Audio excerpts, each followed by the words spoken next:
And I believe that that's the blueprint of us shifting this next generation. And to piggyback off of what he said and to answer your question, I believe it's being relationally intentional. One thing that I have identified with men is that men are guarded. Especially when you think about African American men, we are not taught to feel. We're not taught to express our feelings. And even when we are in a home with another man, to DeAndre's point, we are to be strong. We are to be that server.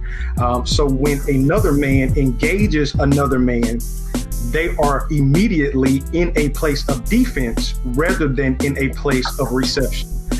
So I believe the statement that I gave, or the phrase that I gave first, is being intentionally relational, is because there's no way that I can mentor you if I don't have a relationship with you. And that's one of the things that I believe that has affected our generation, especially this one, in a negative way, because I was reading last week in a article that was produced for the Stanford Graduate School of Education.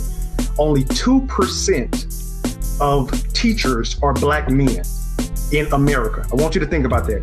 Only 2% of teachers in America are Black men. And our children go to school every day. Yet in our schools, they have police. The ISD police are in the schools.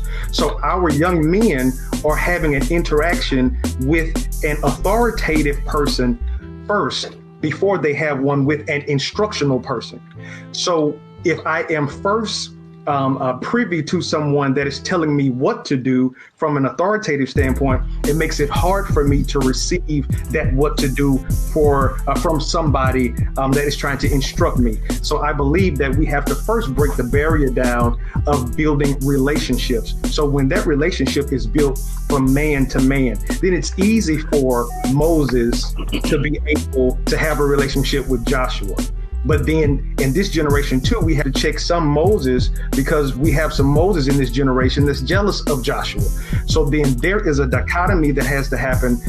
There is a relationship that has to be built where Joshua feels confident enough to be vulnerable in front of Moses. And then Moses has to be vulnerable enough for Joshua to know that he's passing on his wealth of knowledge to Joshua.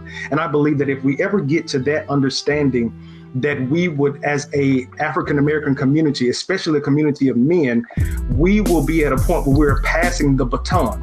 Because I believe that it's too late in the game now for us to still be saying, well, you have to get it. I had to work for it. You have to prove yourself. I think at this point, as men, we should be empowering the next generation to pick up where we left off and not continue to be at the starting point. Because we as a whole, we started off in the back. So if we are in 2022 and we are not empowering this next generation to run and pick up where we left off, we are setting up ourselves to be even further back over the next 20 to 40 years. Thank you for sharing.